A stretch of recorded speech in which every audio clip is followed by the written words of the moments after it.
Un an après sa faillite spectaculaire, la plus ancienne agence de voyage au monde est de retour aux affaires. Thomas Cook a été fondée en 1841 et avant sa fermeture, ses boutiques faisaient partie du paysage commun de nombreuses rues principales britanniques. Elle a à présent été relancée en tant qu'agence de voyage en ligne.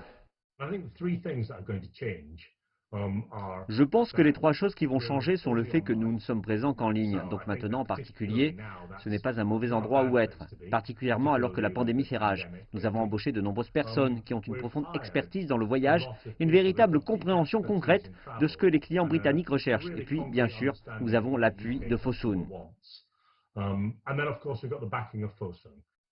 Le conglomérat chinois Fosun était le plus grand actionnaire de Thomas Cook lorsque l'entreprise a mis la clé sous la porte.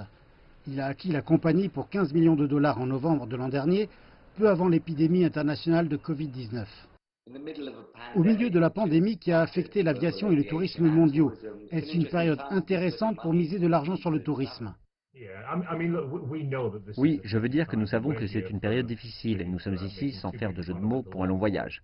Donc en nous lançant dans un marché mou pendant une pandémie nous permet d'être en mesure de taper dans la demande en voyage sous-jacente des clients, dont nous savons qu'elle est là. Et alors, tandis que les clients reprennent confiance dans le voyage, tandis que le marché commence à reprendre, nous serons en mesure d'accompagner cette tendance. L'industrie du voyage est toujours confrontée à d'importants vents contraires.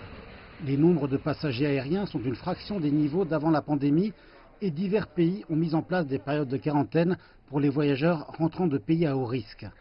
Thomas Cook explique que sa nouvelle plateforme ne proposera des voyages que vers des destinations sûres en regard du Covid-19 et qui ne requiert donc pas les 14 jours d'isolement volontaire au retour au Royaume-Uni. Thomas Cook a sans doute disparu des rues principales britanniques, mais il espère que son retour en ligne le préparera mieux au XXIe siècle. Après avoir été critiqué pour ne pas évoluer assez rapidement avec son époque, la compagnie de 179 ans fait le pari que l'impact du Covid-19 se résorbera et que les gens emprunteront à nouveau les cieux.